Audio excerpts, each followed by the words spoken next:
Tito have both said that they're fighting each other. They're going to fight each other for a third time in Bellator.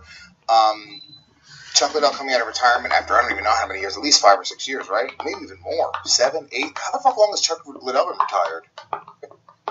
Yeah, I'm not sure. It's been a while now. And the problem is, the problem with Chuck is that I think he got knocked out in his last 5 or 6 fights. He's bringing up his record real fast. Yeah, I think he went 6-1 in his last 7 fights. Of course, when you get knocked out significantly so many times in a row, that can give a few problems down the line. Yeah. But still, Chuck versus Tito is a fight that people will want to see. 5-1. I think it's Oscar De La Hoya. Say again? Oh, yeah, that's right. Is it not in Bellator? Is it going to be Oscar De La Hoya? No. It's Oscar De La Hoya. Oscar De La Hoya is going to promote this. Golden Boy MMA, if I'm not mistaken. I know Dana White went on the, what's it called? The UFC podcast. What's it called? With Matt Serra. The Undisputed. Whatever it's called. Yeah, Undisputed, whatever it's called. Anyway, it doesn't matter. He went on there and said, I hope that it's a case of Chuck partnering with Oscar De La Hoya and getting into that, but it's not. It's not, of course, as you just said. I think they're going to fight. Now, of course, as I just said, Chuck has been out of the game for a long time. He did get knocked out multiple times prior to retiring. But he also did have Tito Ortiz's number. You know, yeah. He did beat Tito Ortiz twice in pretty good fashion. Chuck hasn't fought since... So it's just fight. He hasn't fought Tito... Since... Go on. So I was going to say he hasn't fought since June 12, 2010, which is 8 years this June 12th. He was 1-5 in his last 6 fights, losing 4 by KO or TKO, being knocked out by Shogun, Rich Franklin, Rashad Evans, and Quentin Rampage Jackson that started off that sort of slope. And he got a decision to Keith Jardine in there as well. Won the decision over Vanderlei Silva.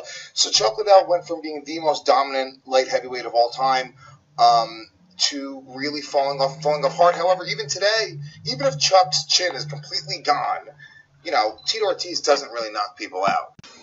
Louis Gomez and Michael Bisping on Chuck Liddell versus Tito Ortiz 3. Guys, what are these people doing? Like, seriously, man. There's only one way that fight will be interesting, is if both those men get a TRT exemption for this fight. If they don't, is it worth watching? Like, really, is it worth watching? It's a fight we've watched twice. It's a fight where Chuck won twice.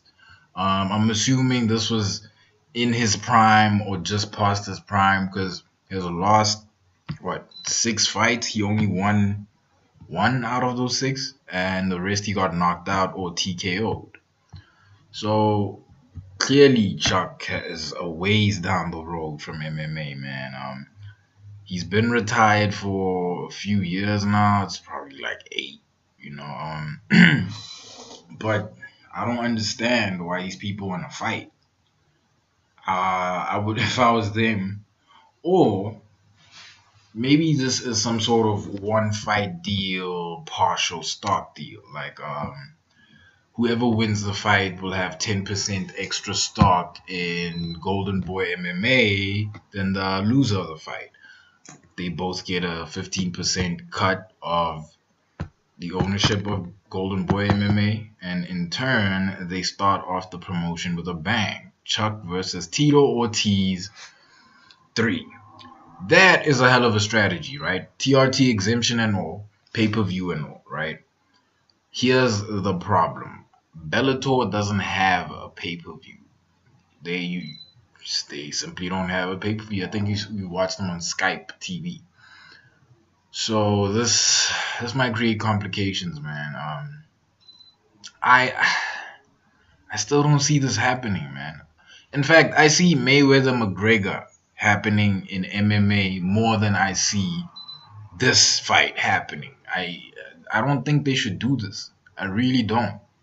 Both of them are legends. They have nothing to prove unless the aforementioned strategies in place, and this is all a ruse for everybody to get on the train.